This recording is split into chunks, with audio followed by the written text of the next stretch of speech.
That night, after my mother's memorial service at a small church in Santa Monica, I returned to our penthouse apartment with heavy feet and an empty heart. The murmurs, condolences, and polite hugs still clung to me like a thin layer of smoke. I just wanted to take off the black dress, wash off my makeup, and bury my face in a pillow without forcing another smile. But fate wasn't done with me. As I stepped into the bedroom, the soft glow of the nightlight cast long shadows on the ivory wall. Tyler's iPad, my husband's, sat carelessly on the nightstand. A notification lit up the screen. Can't stop thinking about last night, same time tomorrow? I froze. My mind hadn't caught up yet. The grief from my mother's service was still raw, yet my eyes locked onto the screen like they'd been hypnotized. I unlocked the device without hesitation. Within seconds, everything I had believed in began to shatter. Messages, photos, hotel bookings, and steamy exchanges unmistakably between Tyler and someone named Rachel, who I quickly recognized as the new intern at his firm. She was only 24. I collapsed beside the bed, my palms ice cold. The irony was cruel. While I had been falling apart over my mother's death, my husband was checking into hotels in Beverly Hills with a girl young enough to be her granddaughter. I didn't cry. Maybe I had already run out of tears after 3 months of watching Mom fade away. What remained was a deep, aching silence and a simmering fury, like molten lava beneath the cracked mask of composure. Tyler and I met during my final year at UCLA Law. He was 8 years older, a teaching assistant with a warm smile and listening eyes. 14 years together, 6 years married, 3 failed rounds of IVF, and dozens of hormone injections that left my stomach swollen and bruised. I thought we were a team, a family waiting on a miracle. Turns out, the miracle he wanted was happening in someone else's bed. I remembered the familiar lines. Just a late meeting. She's new, I'm mentoring her. Each one now slapped me across memories I once cherished. The emergency trips, the late gym sessions, all forming a perfectly calculated lie. Tyler hadn't just betrayed our marriage. He betrayed every drop of sweat I shed trying to hold our life together. Most people imagine that women find out through confessions or dramatic confrontations. Not me. I found out in silence, no screaming, no warnings. Just one message. And my whole world caved in. I locked the iPad and placed it neatly back. My hands trembled, but I kept my breathing steady. My mother used to say, if you can't trust anyone else, at least trust yourself. And in that moment I knew, I wouldn't beg, and I wouldn't plead. Tyler had no idea the woman he once called wife had just been reborn, out of darkness, betrayal, and the ashes of an old life. I spent the rest of that night on the floor of my office, the desk lamp casting light onto the worn-out rug. On my computer screen, I created a new folder, The Truth. Inside it, I saved every screenshot of the messages between Tyler and Rachel, arranged chronologically. From the flirty beginnings to coded references I guessed were nicknames for hotel meetups. I traced each location. Marriott Santa Monica, the Peninsula, even the resort I had once planned for our anniversary. Used by them before I even told Tyler about the idea. I reopened Tyler's old work email, still accessible from when he asked me to help fix his calendar. There I found hotel invoices attached to expense reports, casually labeled as prospective client meetings. That client wore tight dresses and called my husband Ty Bear. Disgusting. I didn't think of Rachel as the other woman. She was just a tool Tyler used to fill the void he himself created. I wasn't going to fight over him. I wasn't going to scream. I was going to plan. The next morning, I reached out to an old friend, Joanna Reeves, now a private investigator specializing in financial misconduct. We had gone to law school together, but she'd taken a different path, chasing the truth quietly and with precision I never imagined possible. We met at a small cafe in Pacific Palisades. I told her everything without flinching. Joanna listened silently, flipping through a black leather notebook. Amelia, she said once I finished, you don't just want to catch your husband cheating, you want to bury his reputation. I looked her straight in the eyes. I want justice. 4 days later, Joanna handed me a file so thick I had to open it twice to believe it was real. Hotel booking history through the company account. Dinner receipts marked as investor meetings. That included only 2 entrees. One vegetarian, the other champagne and scallops. Vehicle reports showed Tyler had driven the office Lexus to Malibu at least 8 times in 2 months, coincidentally the same days I sat in the IVF clinic alone. I didn't need proof of the affair. I needed proof that he abused company resources and his position of power for personal gain. And now, I had everything. But the biggest surprise came from Tyler's own desk drawer, where he kept a silver USB stick with no label. I found it while he was out on yet another partner meeting that Wednesday. What did it contain? Internal market expansion plans Tyler wasn't authorized to possess, scanned merger contracts with a real estate investment firm, and a list of employees marked for upcoming layoffs, none of which had been officially disclosed. I copied everything onto a separate drive, then placed it all back exactly as it was, untouched. Proof of abuse of power, corporate deception, and violation of security policies. I didn't intend to report it unless he forced my hand. Now I needed a stage. Through a former colleague of Tyler's from the marketing department, I found out that his company, Lennox and Rudd, was holding their quarterly strategic meeting the following Thursday morning, on the 19th floor of their Century City headquarters. All department heads, legal representatives, and the board would be present. One interesting detail, Tyler wouldn't attend, he had a personal client meeting. I assumed with Rachel. I just needed to make sure she'd be there. I called the office with a calm tone. Hi, I'm Mr. Mitchell, Tyler's assistant. He's overseeing the new marketing campaign and has requested that intern Rachel Peterson present the user feedback data at the upcoming meeting. The secretary hesitated, but after I emphasized this was a special request from Mr. Tyler, she agreed. Rachel would be there, Tyler would not. As for me, I would arrive right on time with 2 carefully packed suitcases and the calm resolve of a woman who had shed her illusions, but not her strength. I used to think infidelity was the worst blow in a marriage. I was wrong. There's something worse than cheating, greed, and betrayal of trust in business. Joanna hadn't just given me files on secret getaways and shady expenses. She showed me a side of Tyler I had never seen before, a man orchestrating fraud. Turns out his relationship with Rachel wasn't just about office rendezvous. It was part of a bigger scheme, funneling money from the main company into a shell company co-owned by Tyler and someone named Kyle Brennan, the new CFO.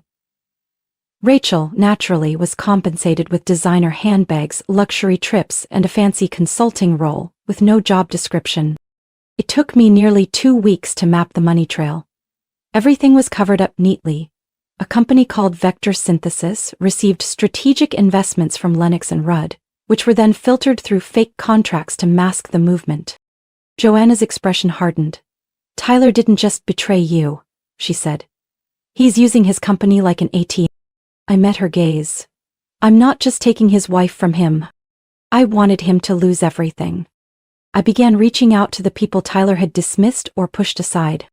First on the list was Ethan Caldwell, a major investor Tyler had publicly humiliated during last year's shareholders meeting. I'd met Ethan once at a legal conference. When I asked for a meeting, he responded immediately. We met in his downtown LA office. Every detail, from the abstract painting on the wall to the espresso he brewed himself, reflected precision. I'm guessing this isn't about a contract clause this time, he said with a wry smile. I placed the file on his desk, said nothing. After skimming for 10 minutes, his demeanor changed. How long has he been doing this? Ethan asked, voice colder now. I'm not sure, I replied, but if I uncovered this much, I'm certain the SEC could uncover more. He leaned back in his chair, eyes never leaving the documents. What do you need from me? I need your signature on an updated corporate charter, I said. There's a new clause, allowing shareholders to remove the CEO if there's evidence of ethical or financial misconduct. I paused. And I need your help getting Tyler to sign it. Ethan pressed his lips into a line. He won't read it, not if he thinks it's just routine governance. I met his gaze steadily. Exactly. The next evening, I sent Tyler an email with an attachment labeled Governance Update, requested by legal. I used the email address of the former head of legal who had resigned 2 months earlier, an account I still had access to from a past IT favor.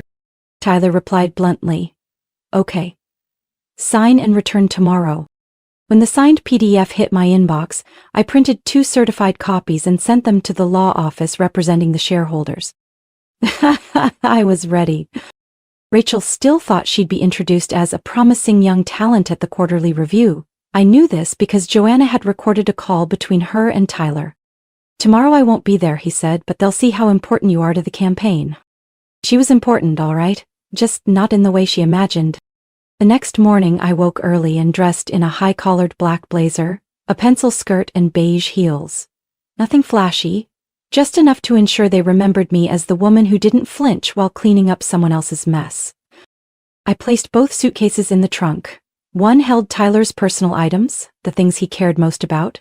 The other contained evidence of financial misconduct, neatly printed and highlighted. When I entered the main lobby of Lennox and Rudd, the front desk staff greeted me by name. I offered a polite smile. Just delivering some materials to the boardroom. No one asked questions. The elevator carried me to the 19th floor. As the doors opened, I saw the sign. Quarterly Strategic Review, Boardroom A. Voices murmured from within. I stepped forward, gripped the suitcase handles firmly, and drew a steady breath. The stage was set. All I had to do was begin the final act. I stepped out of the elevator at exactly 8:30 a.m. The 19th floor of Lennox and Rudd was quiet as a library. The only sound came from the large boardroom at the end of the corridor. Room A, a sign outside read, Quarterly Strategic Review, Executive Attendance Required. I tightened my grip on the handles of the 2 suitcases. One a deep navy, the other a sleek silver. They rolled silently over the thick carpet, making no sound, but I knew the real crash was coming. From me, not from the wheels. I stopped in front of the large glass doors. Inside, a row of people sat in a formal line, the glow of the projector casting sharp shadows across their serious faces. At the center of the screen was Rachel. She wore a tailored white blouse, loose curls cascading down her shoulders, standing confidently near the head of the table. She was enthusiastically presenting user engagement metrics from the latest media campaign, remote in one hand, the other gesturing fluidly at the graphs. As if she were born to do this. It was perfect, a golden moment. I took a deep breath and pushed open the door. Silence swept through the room. All eyes turned to me, a woman in a black blazer, deep red lipstick, and a clear, resolute gaze. Behind me, the 2 suitcases rolled quietly into the light. Rachel froze mid-sentence. She stared at me, then at the luggage, then back at me, as if her brain couldn't process what was happening fast enough. I stepped forward slowly, stopping right across from her. "Good morning," I said calmly, as if opening a standard legal briefing. "I'm Amelia Carter, the wife, or rather soon-to-be ex-wife, of Tyler Mitchell." A low murmur rippled around the table. I turned toward Rachel, giving her a faint, knowing smile. "I believe you're familiar with these items." I rolled the silver suitcase forward and unlatched it gently. Inside, perfectly folded, were Tyler's belongings. Tailored jackets, silk ties, his favorite watch, and a still-tagged bottle of Tom Ford cologne. I picked up a white Zegna dress shirt, one Tyler always sent for dry cleaning separately, and casually tossed it on the table in front of Rachel. "People liked wearing this to meetings. You knew that, didn't you?" Rachel stood frozen, gripping the presentation remote so tightly her knuckles turned pale. I continued, eyes still lowered. "And this?" I pulled out a small black velvet box and opened it to reveal a limited edition Omega watch. "Our first anniversary gift. I suppose it suits his new replacement better now." I placed the watch squarely in the center of the table. No one said a word. Then, from the second suitcase, I retrieved a thick document tied neatly with a red ribbon. I brought a few documents. In here is a detailed breakdown of every expense Tyler approved for business trips, where clients never showed up, but Rachel always did, sometimes with spa receipts and seafood dinners to match. Several people around the table began glancing at each other. One man at the far end even coughed, clearly suppressing a smirk. I placed the file in front of the CEO, Mr. Grant Harlan, who stared at me as if waking from a long, uneasy dream. I assume your company has a clear policy about misuse of company funds for personal purposes? I asked, my voice unwavering. Rachel opened her mouth, then closed it. Her cheeks were flushed deep red. Her hand trembled slightly. She turned to Mr. Harlan as if pleading for backup, but he remained still, his eyes locked on the documents. I looked directly at her. You know, I used to think I was a fool for not seeing it sooner. But not anymore. I bent down, pulled out a small black leather pouch, and removed Tyler's prescription bottle, the one for his blood pressure, the one that made him irritable if he skipped even a single dose. I placed it in front of Rachel. He needs one of these every night. I hope you remember if you want to keep him functioning. A muffled laugh escaped from the left side of the table. No one interrupted me. No one told me to stop. I looked around the room, where every gaze was now fixed on me, not with pity but with a mix of awe and stunned respect. I zipped the suitcase shut, smoothed my hair, and smiled. I'll leave my husband's belongings here. They seem to fit better with his new role. And before Rachel could respond, I turned and walked toward the door. I didn't need to say anything else. Their expressions said it all. I had only made it a few steps when Mr. Grant Harlan's voice called out from the head of the table. Miss Carter, please hold on a moment. I turned. He was holding the file I had given him, his eyes sharp and analytical.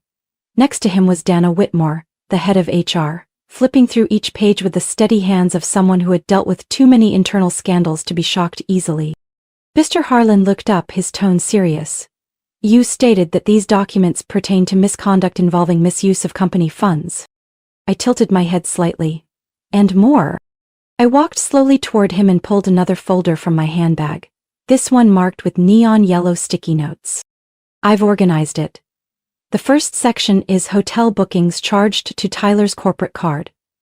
The second is the company's ride history that matches his rendezvous locations with Rachel. The third, I paused, glancing at Rachel, who sat frozen at the corner of the table, includes excerpts of their text messages. In at least 3 of them, Tyler implies she'll get a promotion if she keeps cooperating. Wow. The tension in the conference room shifted into something heavier, stifling. I didn't need to say anything else. The document spoke louder than I ever could. Mr. Harlan turned to Dana. Verify this immediately. Understood. Dana stood up, eyes fixed on Rachel. Ms. Peterson, please come with me to HR. Rachel flinched, opened her mouth as if to object, but no words came. Her face turned pale, mascara streaked, hands clutching the edge of the table until her knuckles turned purple. After a long, shaky pause, she stood and quietly followed Dana out. No one looked her way. No one defended her. I drew in a soft breath and looked straight at the CEO.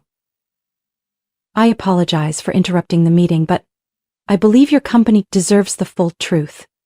This isn't a personal matter anymore. It's about professional ethics, stakeholder trust, and corporate reputation. Mr. Harlan gave a slow, thoughtful look.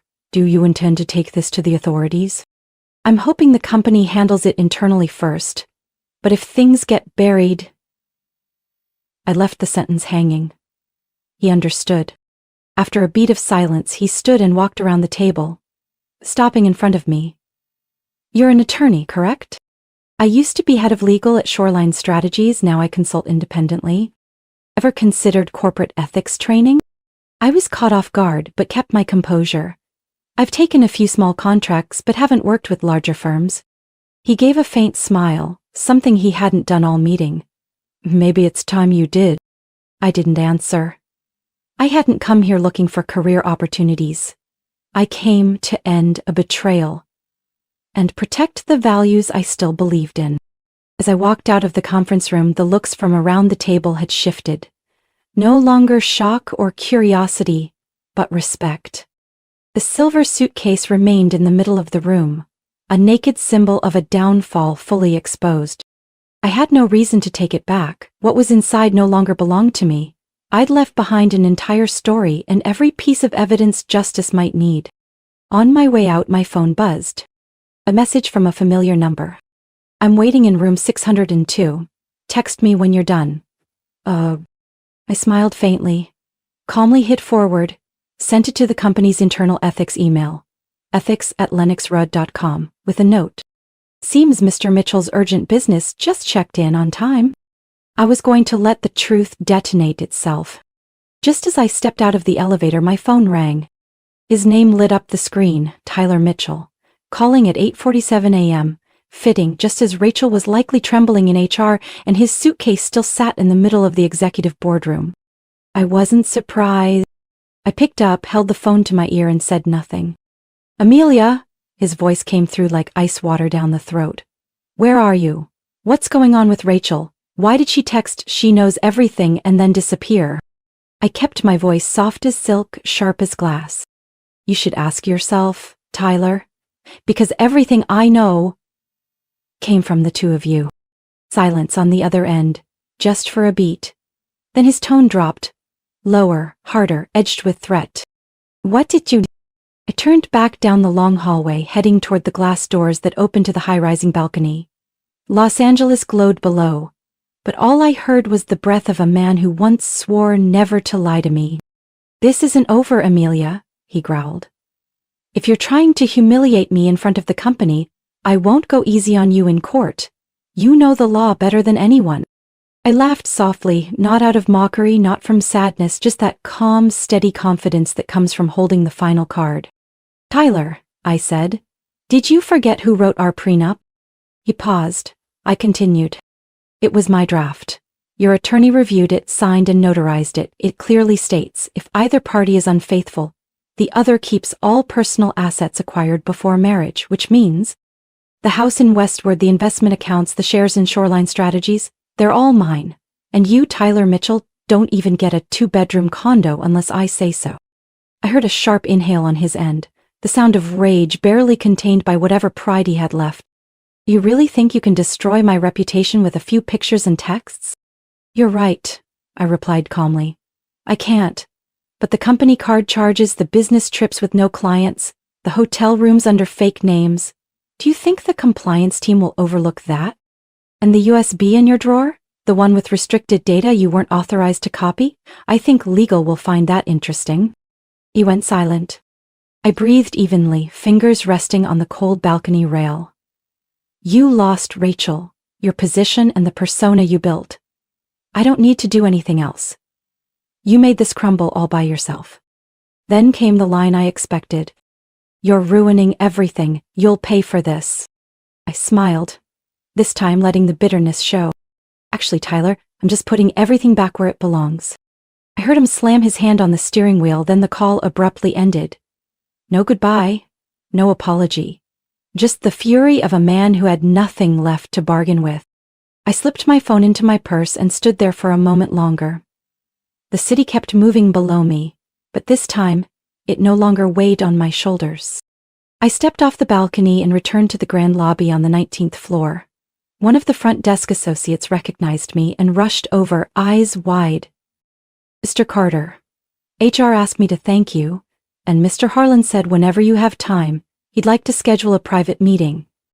I nodded and replied softly, "Thank you.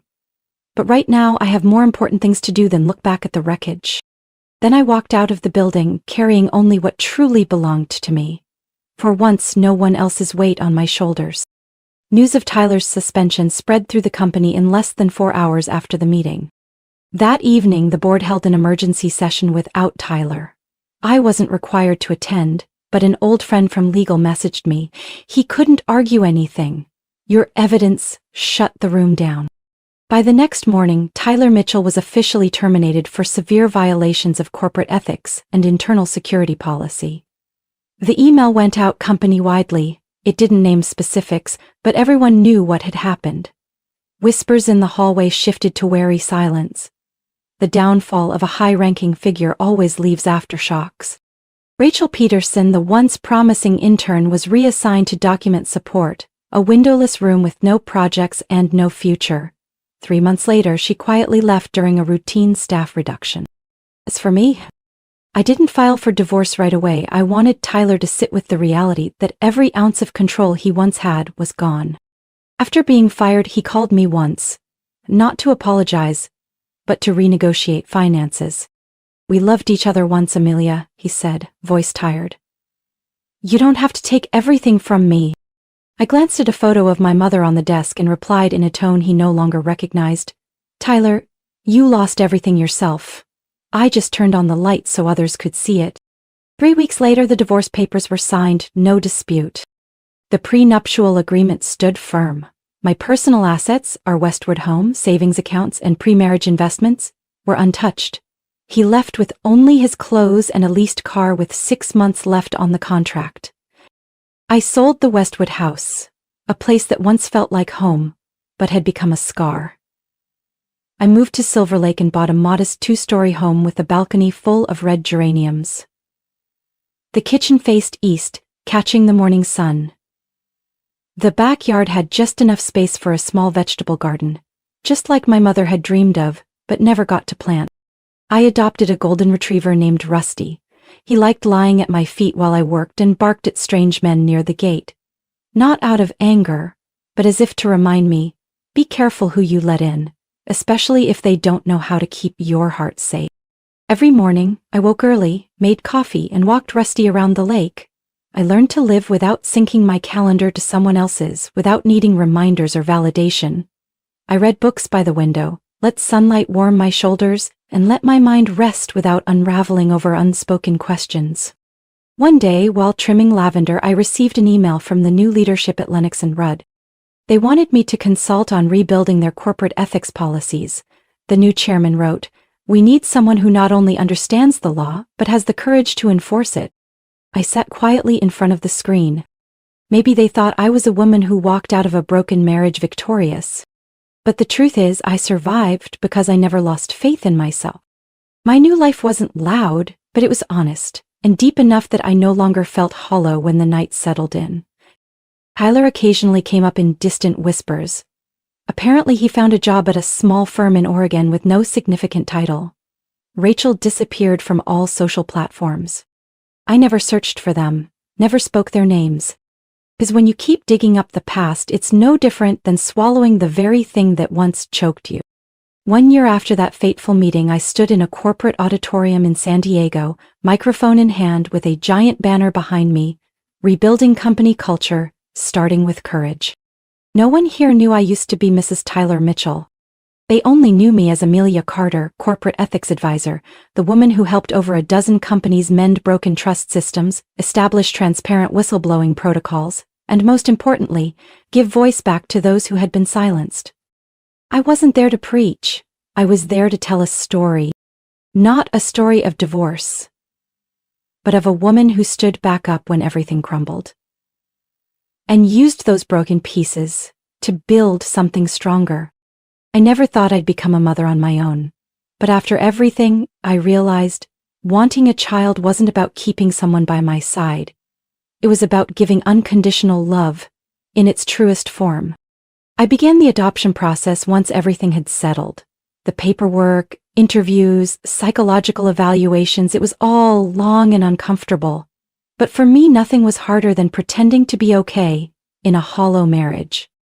That February, I was matched with a 6-month-old baby girl in Oregon. Her birth name was Isla. When I arrived at the hospital to bring her home, the nurse placed her in my arms and whispered, "She's unusually calm, as if she's been waiting for the right person." Isla didn't cry. She just opened her eyes and looked at me for a long time. We moved to a small coastal town with an old library, a bakery that smelled like butter every morning, and rows of whispering pine trees all summer long.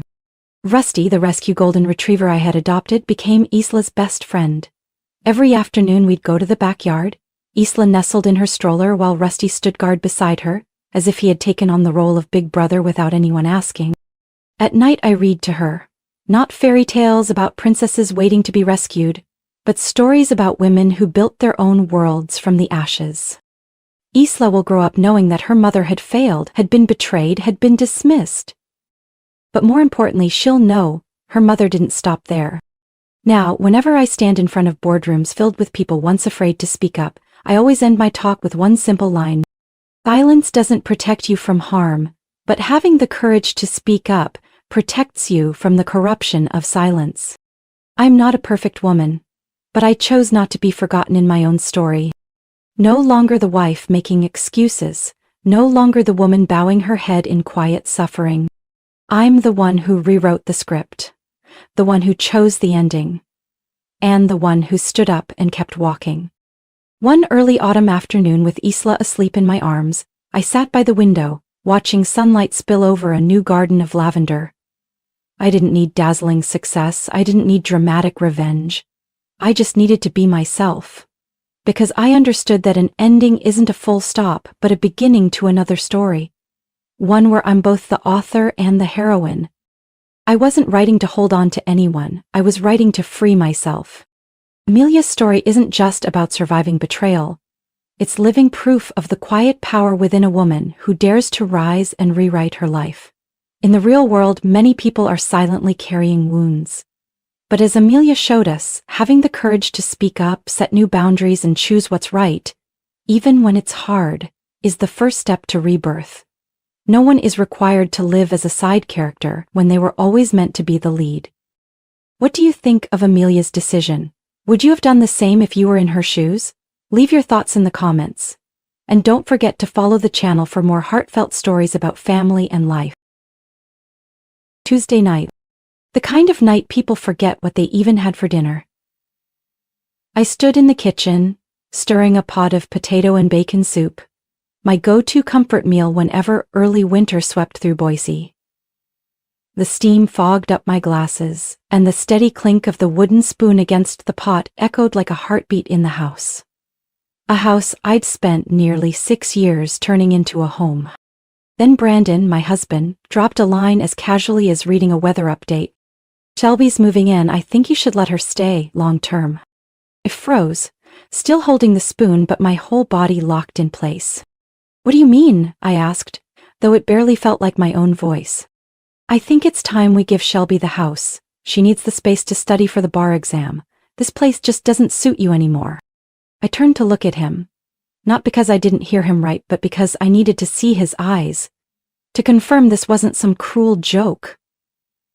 But Brandon's pale blue eyes held no guilt, no hesitation, just indifference. Like he was suggesting we change the channel. I took a deep breath, my hand tightening on the cold granite countertop. "This house is mine, Brandon," I said, every word cutting through the thick air. "My grandmother left it to me before I ever met you." Brandon smirked, that half smile that always made me feel small. "I know, but Shelby has a future. You just linger around here with your pots and pans. If she used the house, at least it'd mean something." I don't remember how long I stood there in silence. The soup still simmered, but all I could smell was betrayal. 37 years old. My name is Charlotte Hayes. This house, in the suburbs of Boise, Idaho, was the only thing my grandmother left me before cancer took her. I repainted every wall myself, redid the flooring on the entire first level, turned a weed-filled yard into a garden of tomatoes, mint, and lavender. I lived here, loved here, forgave too much in this home. And now? The man I married wanted to shove me aside so his 25-year-old sister, fresh out of school, could take my place. Someone who hadn't contributed a single dollar to our life. I let out a soft laugh, one I didn't recognize as mine. "Did you just call me useless?" I asked. Brandon crossed his arms, tilted his head like he was delivering a sermon. "I didn't say you're useless, I just think Shelby has drive. You've been stuck. You cook well, you keep the house clean, but you're not going anywhere." A chill ran down my spine. Not from the open window, but from the man in front of me. The one who once promised to cherish me. Now he looked at me like a shadow, an obstacle to his sister's rise. I stared at him, searching for the face of the man who once knelt under candlelight and vowed I'd never feel alone in my own home. But that face was gone. What stood before me now was a stranger. Cold and cruel. I let go of the counter. "No," I said. For the first time in years, I said no to my husband. Brandon frowned, but I didn't wait for a response. I set the spoon down, slowly turned off the stove. Outside, the wind whistled through the eaves, like it too was warning me. This storm wasn't just passing through. Brandon stood silent for 3 seconds, long enough to make me think he might reconsider. But he didn't. "You always ruin everything," he snapped, stepping closer, just a stride away. "Didn't you always say this house was about family? Shelby is family. She needs a place to start." I didn't answer. Not because I had nothing to say, but because anything I said would be twisted. Brandon hated being challenged. Always had. He never yelled or slammed doors. But every word was a scalpel. "And another thing," he continued, voice flat and sharp, "don't forget. Without me paying taxes, this place wouldn't stand long." I turned to leave the kitchen. I needed space. But then, a sharp crack tore through the silence. My cheek burned. The world tilted. I stumbled back, hit the chair, almost fell. My hand clutched the edge, trying to steady myself. I couldn't believe what had just happened. The wind still drifted through the cracked window, but it couldn't match the cold inside me. Brandon stood there, his hand still not fully lowered, his eyes wide. Not with regret, but something emptier, something darker. No one screamed, no one cried. The kitchen remained quiet, like nothing had changed. Only I stood there, flushed cheek, pounding heart, and something deep within me cracked. I turned without a word, walked upstairs. The door closed behind me with a soft click, final as a verdict. In the bathroom mirror, my face reflected a red mark stretching from cheekbone to ear. I touched it lightly, and it stung. It's not just my skin, but the trust that had just been torn in two. And as it wasn't the first time. Last year, after an argument about me skipping Brandon's cousin's wedding, the same cousin who once called me a gold-digging housewife, he gripped my wrist so hard it left bruises. He apologized. I forgave him. Then silence fell over everything. And in those silences I lost pieces of myself. Bit by bit. But this time, it wasn't a harsh word or a cold glare. Not a clenched fist. This time, it was a slap.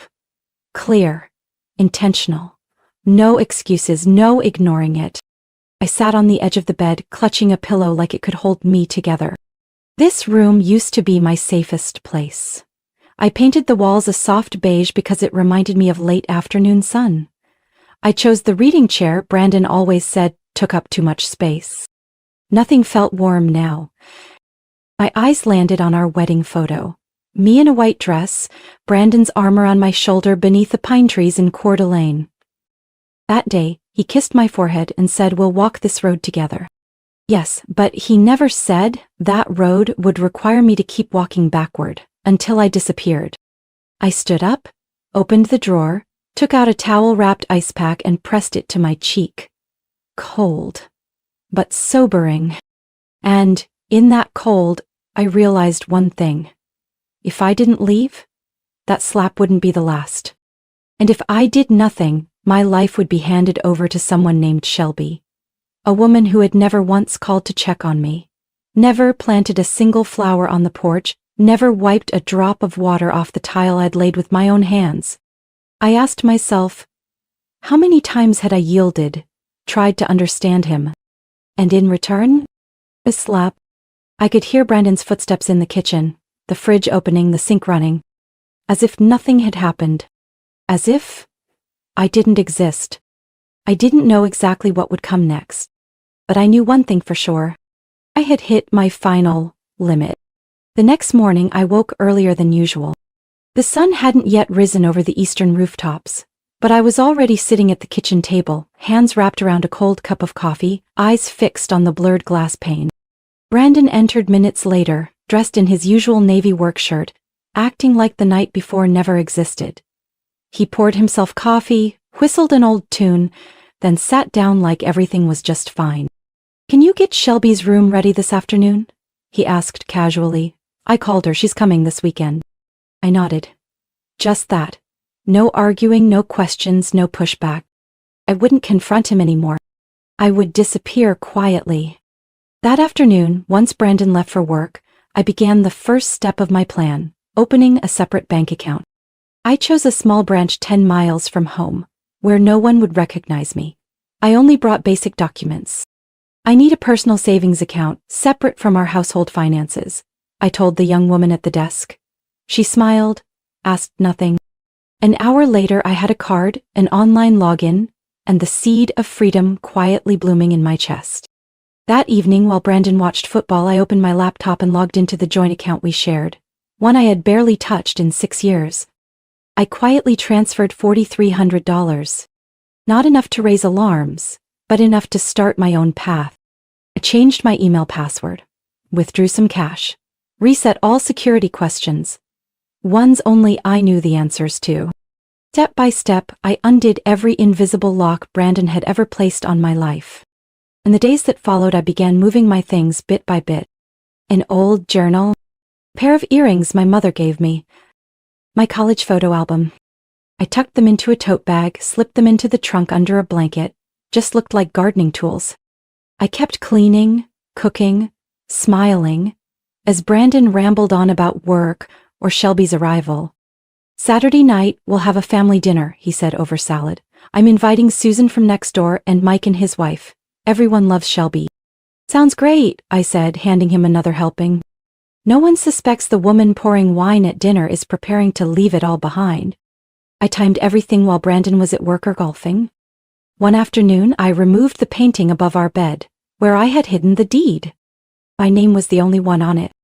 I placed it into a plastic box and buried it beneath tools in the car trunk. Brandon never looked there. On Friday, I cleaned Shelby's room, per Brandon's request. I stripped the bed, wiped the shelves, even placed a fake flower arrangement on the nightstand. Everything was perfect, except for one thing. It wasn't my home anymore. That final night before I left, it rained. I sat in the living room, the warm light casting flickering shadows on the wall. Brandon was asleep. He hadn't noticed the swelling on my cheek had turned from red to deep purple. He hadn't asked if I was okay. To him, my silence meant I had come to my senses. I unlocked my phone and messaged the only person I still trusted. Maggie, my college best friend now living in Bend, Oregon. "I need a place to stay for a few weeks. Can I come to you?" She replied almost instantly. "The guest room's always yours. Drive safe. And don't look back." I smiled, eyes stinging. Near midnight, I quietly packed everything I needed into the car trunk. A suitcase, a file box, a small pouch with jewelry and family photos, and an old leather notebook filled with wishes I once believed in. Before I left, I walked back to the kitchen and placed a short letter on the counter, where I knew Brandon would see it first thing in the morning. I didn't write much, just a few lines, not to explain, but to end. "Brandon, I'm not a possession and no one gets to give or take what I inherited. Shelby doesn't need this house. You need to face the truth. I'm leaving, and this time I'm not coming back." I signed it Charlotte, with a steady hand. The door closed behind me without a sound, but I knew in that silence a chapter had locked behind me, and a new road, one I'd never dared to walk, had just opened. I got in the car. Rain tapped softly on the windshield. The road ahead was dark, but my heart felt lighter than ever. I left at 5:12 in the morning. Boise was still blanketed in a soft fog, with only a few dim streetlights casting pale orange glows onto the wet pavement. The rain from the night before still streaked across the windshield, but I didn't turn on the wipers. I wanted to see everything, blurry or not. The old car rolled quietly out of the driveway like a fugitive, but I wasn't running. I was walking, away from years of gentle-sounding manipulation and silent control. Away from the man who once promised to walk beside me, but turned out to be the first to shove me off the edge of loneliness. I glanced at the house in the rear-view mirror. The porch where I used to hang Christmas lights each day. My steps, where I'd planted lavender 2 years ago. The window where I taped birthday cards for Brandon, as quiet reminders of love. Everything was still there, peaceful, almost painfully so, but it wasn't mine anymore, because I had sold it. 3 days earlier, I called my late grandmother's lawyer, Mr. Tiller, now nearly 80 but still sharp, and asked if I could legally sell the house without my husband's signature. His answer was clear: absolutely, it's in your name, start to finish. I signed the contract online and added one condition: vacant by Sunday. The buyers were a young couple from California. They'd included a handwritten letter saying they were expecting their first child and dreamed of a home with heart, one that had been cared for with love. I cried when I read that line. This morning, when I left Birchwood Street, I didn't just leave a letter for Brandon. I also left the deed transfer and a photocopy of the sale contract, right next to the coffee maker. I knew he'd see it before he even brushed his teeth. I didn't write any blessing, no farewell, because I finally understood. For people who only know how to take, silence is the strongest statement. I drove west on Interstate 84, through sleepy rolling hills still tucked in mist. Morning sunlight filtered through the ridges, warming the hood of my car with a golden hue I hadn't felt inside my own home for years. On the passenger seat sat my handbag, with that same leather notebook I'd carried since college. Inside were quick notes, Maggie's address, a bank appointment in Bend, and a list of women's resource centers I had saved long ago, but never had the courage to call. Maybe I'd be starting from nothing. Maybe I'd sleep on my best friend's couch, share a bathroom, and live on instant noodles for a while. But at least, it would be my life. No one pulling strings, no one trading my worth for their agenda. I turned on the radio. A dusty old country song played. I packed my bags and didn't look back, left the keys on the table and found my track. I didn't sing along, but I smiled. By now, Brandon was probably awake. Maybe heading into the kitchen, rubbing his eyes, reaching for his usual mug. Maybe, for the first few minutes, he wouldn't notice I was gone. But then, his eyes would land on the sheet of paper by the coffee maker. I imagined his face. Confusion, disbelief, then anger. Brandon didn't like being one step behind. He had always prided himself on controlling everything, from work to his wife's emotions. But this time, I pulled the plug before he even realized it was loose. He'll call, text, maybe show up at Maggie's, maybe get a lawyer. But none of that matters now. Everything he thought he held over me, I've already freed myself from it. I signaled left, turning onto the small road leading into Bend. Daylight had fully arrived, shops were opening, pedestrians trickled in, slow and warm. I stopped at a local cafe for a break and ordered a latte. The first time in years I ordered something for myself, without asking, "What do you want?" When the barista handed me the drink, I thanked her and took a seat by the window. Outside, a young couple laughed, holding hands like the world belonged to just them. I didn't feel envious. I didn't feel regret. I just felt grateful. Grateful I left when I still had the strength to begin again. Brandon woke up later than usual. Saturdays were always his laziest, and today was no exception. He shuffled into the kitchen with messy hair and a caffeine-deprived scowl. But within seconds of spotting the counter, his grogginess vanished. The paper sat right next to the coffee machine. At first, he thought it was a shopping list. But then he recognized the familiar slanted handwriting. The very first line made the blood rush to his face. "Brandon, I am not a possession." His eyes scanned the rest quickly. By the time he reached the part saying the house had been sold and no one in your family was allowed inside, his hand clenched so tightly the paper crumpled. "What the hell is this?" he muttered, storming to the bedroom and yanking open the closet. "Empty!" Next came the desk drawers. Empty. Filing cabinet. Empty. He rushed to the garage. Charlotte's car was gone. The gardening tool bin had been rummaged through. Everything familiar vanished. No more doubt. Charlotte had truly left. And this time, it wasn't after a fight. It was a departure, planned, deliberate, and final. Brandon didn't know what to do first. Call Charlotte? Oh, the police? Or call Shelby, who was already on her way, excited to begin a new chapter in her brother's house.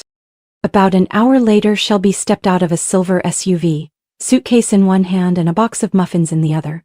She smiled brightly, heels clicking on the porch steps that Charlotte had once scrubbed spotless.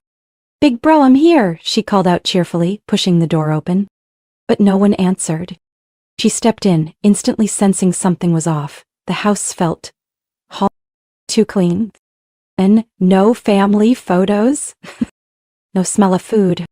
No sound of the TV Brandon usually left on playing sports. Just an eerie stillness, like someone had left in a hurry. "Brandon?" she called again. Then Brandon appeared from the hallway, face flushed, hands shaking, phone in hand. He slammed the phone onto the table with enough force to crack the screen. "He's gone," he said, voice strained. "Charlotte left. Shelby frowned. What do you mean? Gone where? On a trip? What happened? Brandon handed her the letter. Shelby skimmed it, her expression paling with every line. She sold the house? How? Legally, Brandon snapped, snatching the paperback. I'm not on any of the documents, it's all in her name. She planned this whole thing, left me with nothing but this stupid note. Shelby looked around. The kitchen cabinets gleamed. The couch had been covered. The dining table was spotless. The beautiful home she thought she'd be living in was now nothing more than a shell. No warmth, no welcome. She stood frozen for a moment, then whispered, I didn't think she'd actually do it. I thought she was just upset. Brandon turned sharply. Don't call her your sister. Don't defend the woman who just ripped everything away from me. This house, I maintained it, upgraded it, sweated through every summer in that backyard. I added value. All she did was garden and cook. Shelby swallowed hard. For the first time in years, her image of her big brother, reliable, put together, shattered. He didn't look strong. He looked like a man who had just lost everything he never truly appreciated. That afternoon, Brandon called the family lawyer, hoping to challenge the house transfer. The call lasted just 15 minutes. Nothing we can do, everything's legal, signatures are valid, Brandon repeated in a flat tone. She even removed my name from the home insurance policy 3 weeks ago. Shelby sat quietly on the couch, mind racing. When had Charlotte started planning all this? Why didn't she say anything? Was Shelby part of the reason she left? Outside, neighbors began noticing the unfamiliar car parked in front of what used to be Charlotte's house, now, legally, someone else's. A middle-aged couple walked up and rang the bell. When Brandon opened the door, they introduced themselves politely. Hi, we're Tom and Erica, the new owners of this house. We're here for the scheduled 3 p.m. handover. Brandon stood frozen. Shelby's jaw dropped. Tom handed over a printed contract, everything signed and notarized via email. Erica added, the agent said the house would be vacant. Seems there's been a mix-up? Brandon said nothing. Shelby was the first to speak. We'll leave right away. Sorry for the confusion. The door closed behind them with a heavy thud. Brandon collapsed onto the front steps. He had never imagined the day would come when the very woman he had dismissed would cut him out of the game entirely.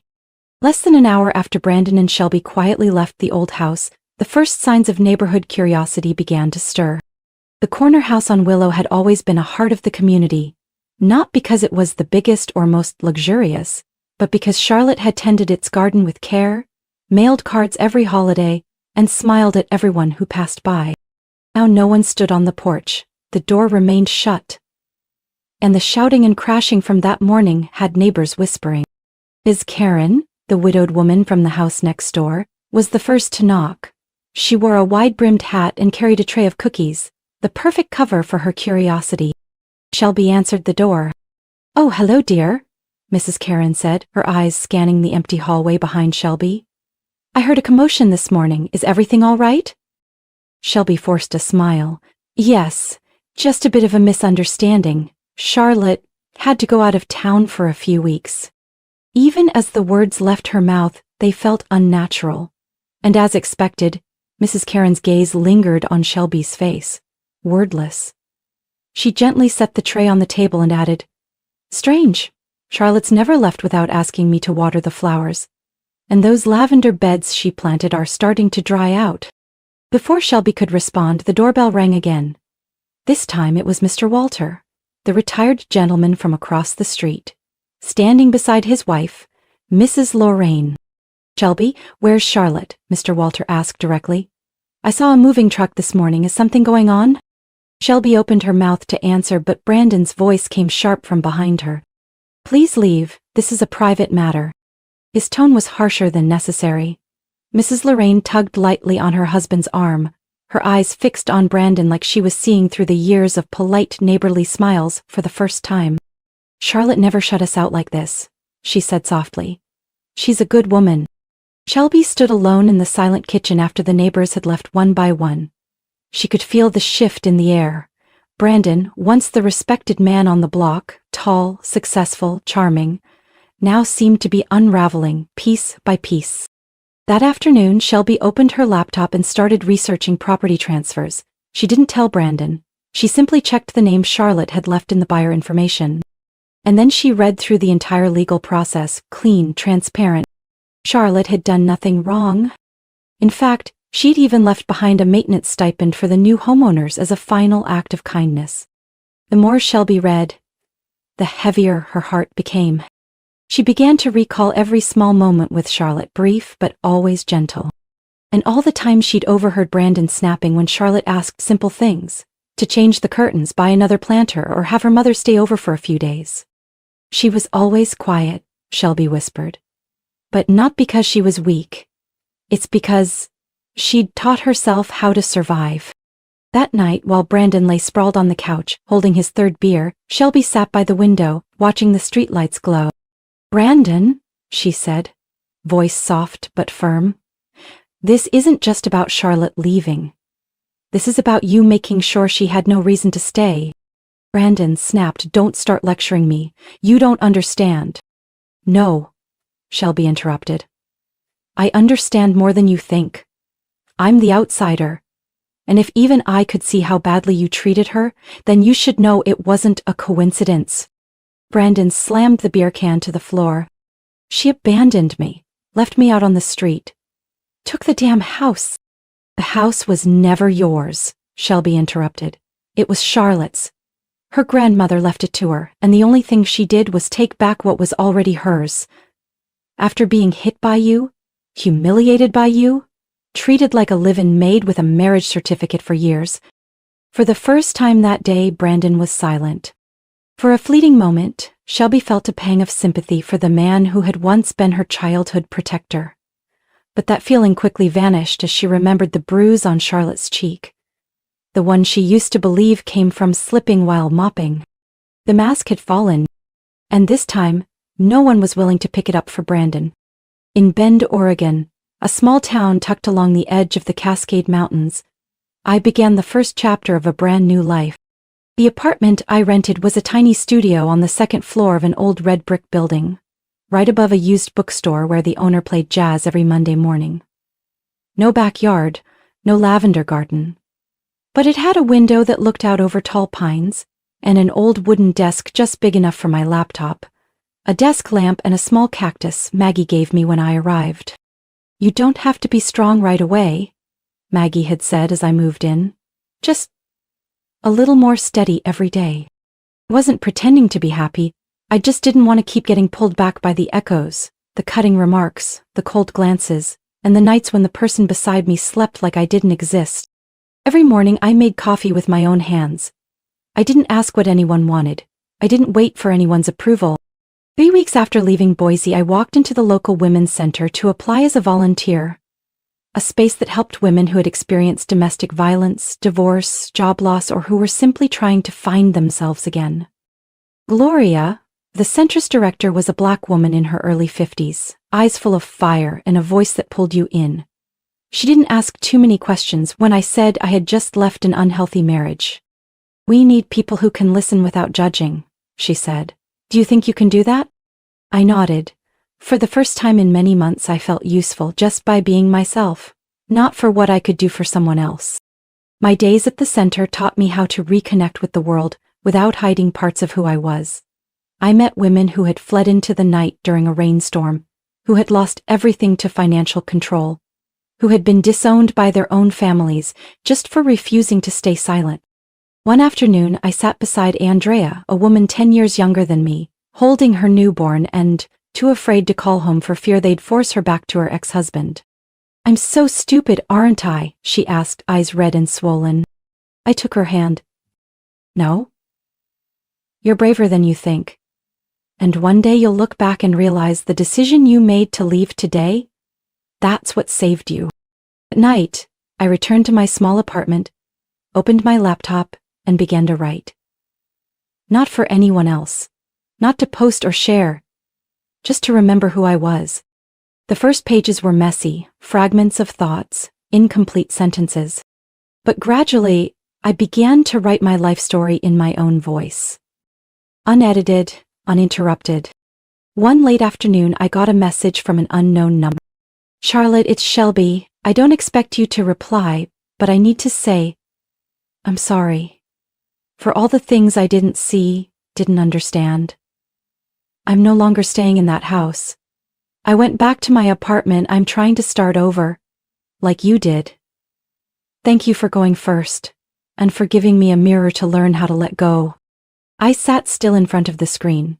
The message was short, but it carried something I never expected: awakening, from someone who once stood firmly in Brandon's corner. I didn't reply right away, but I saved the number. And deep inside, I knew Shelby would be okay. That evening, I stepped out onto my balcony, tea in hand and a light blanket over my shoulders. The sunset stretched across the distant hills, tinting the sky a diluted honey orange. Something inside me quieted. Not out of anger, not regret, just calm acceptance. I used to be the woman who arranged flowers on the porch in silence, who poured coffee each morning for her husband, and bowed her head because I believed silence meant peace. Now I know, peace should never come at the cost of losing yourself. And this new life, small and modest as it is mine. I chose it. My second month in Ben began on a chilly morning, walking through the town's Central Park with a coffee in one hand and an old notebook pressed against my chest. I had just finished sharing my story for the first time with a group of women at Haven Circle, a quiet but powerful nonprofit in the heart of town. Gloria, the one who believed in me from the very first day, had asked if I would share my journey with some of the new women joining the program. At first I hesitated. I had never stood in front of anyone and named what had happened. The slap in the kitchen, the cold stares, the feeling of being an outsider in my own home.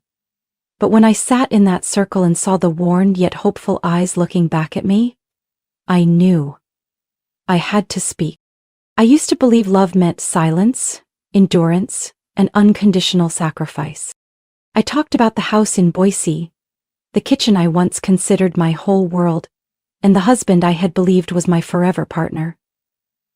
I didn't sugarcoat it, and I didn't dramatize it either. I just told the truth, as if I needed to hear it again myself to remember how far I'd come. When I finished, the room was silent. Then, a middle-aged woman named Valerie, who had left her husband after 20 years of emotional abuse, stood up and hugged me. "Thank you," she whispered, "for saying what I never could." I cried. But those tears didn't carry shame. They carried relief and gratitude. After that session, Gloria invited me to join a special project, creating new training materials for women re-entering the workforce after divorce or job loss. "You write with a voice that breathes," she said, "the kind that makes people see themselves in your words." I worked every afternoon in a corner by the center's window, where sunlight filtered through dusty glass and the scent of coffee drifted from the back kitchen. I wrote everything from basic financial planning to identifying toxic relationship patterns. I titled it Rebirth, not just surviving, but living with meaning. A month later, Gloria asked if I'd try teaching a class, not as a volunteer but as a full-fledged guide. I laughed, thinking she was joking. But during a staff meeting, my name appeared under provisional instructors. I stood up, hands slightly trembling but heart full of fire. On my first day leading the group, I wore a wine-colored knit dress, the first thing I had bought with my own money after leaving Brandon. In front of me sat 14 women, ranging from their 20s to their 60s.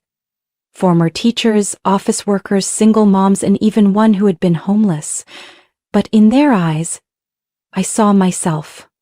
Before I knew the word courage. "I'm not here to teach you how to live," I began. "I'm here to say that I once wasn't living at all. I was just existing, and I don't want you to settle for that." From my small apartment, I rebuilt everything. I started each morning with yoga videos I found online. In the afternoons, I filled notebooks with lesson plans and ideas. At night, I answered emails from past students, women who had landed jobs, set boundaries, or found their voice. One young woman, Hannah, 26, nearly went back to her ex-husband after he promised he had changed. But she remembered something I had once said. "Don't confuse comfort with love. A cage lined in velvet is still a cage." She emailed, You saved me from repeating the cycle my mother couldn't escape. I'm grateful not because you're perfect, but because you were real. I never thought of myself as a hero. I was just a woman who had stayed quiet too long, and now refused to let others carry that same weight alone. That evening, after a weekend session, Gloria gently touched my shoulder. "Charlotte," she said, "you're not just rewriting your life. You're rewriting hope. For women who thought theirs was gone." I turned and smiled, thinking to myself, if I hadn't left that day, would anyone have heard these words? Probably not. And that's why I never looked back.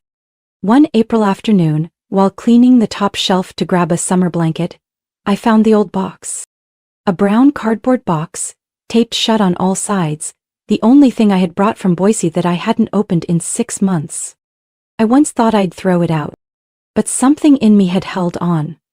Not out of regret, but because I needed a clear period at the end of that chapter. I laid the blanket on the hardwood floor, gently placed the box down, and peeled off the layers of tape.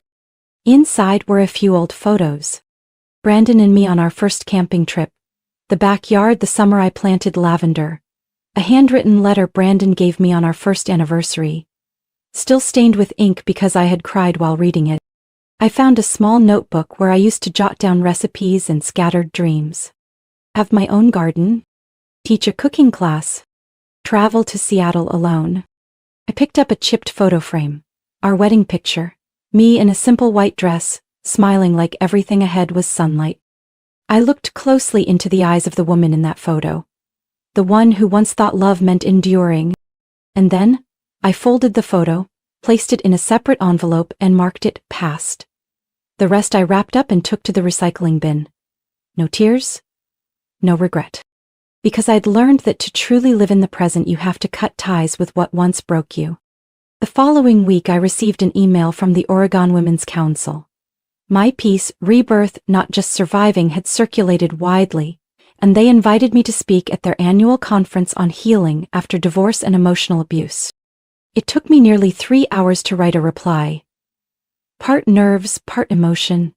I never imagined someone who once felt trapped in her own home, who left with nothing but a suitcase and a few $100s, could one day stand before hundreds to speak about the power of saying enough.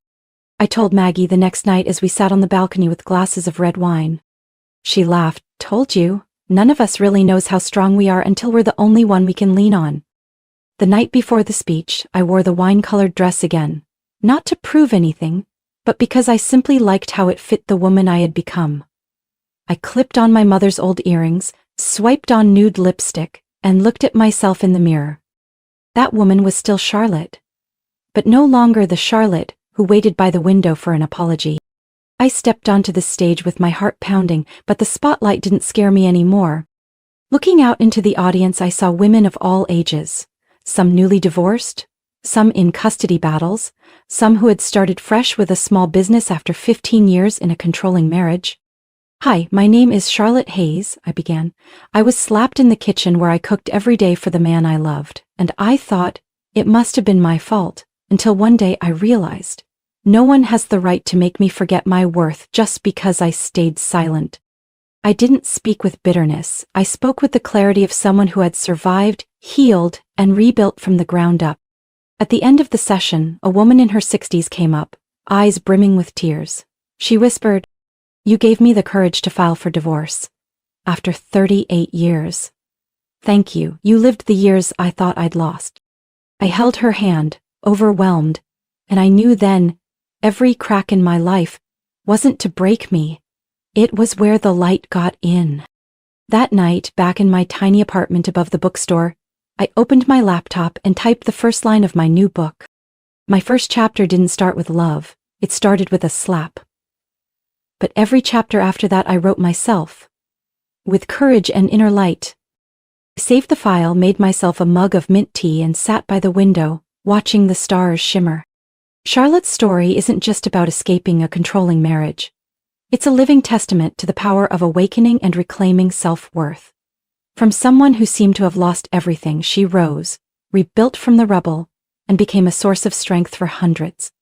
In real life, thousands of women silently endure toxic relationships. May this story remind them, walking away isn't failure. It's an act of courage to reclaim yourself. What do you think about Charlotte's decision? Would you do the same if you were in her shoes? Share your thoughts in the comments. And don't forget to follow the channel for more powerful, real-life stories about family and life.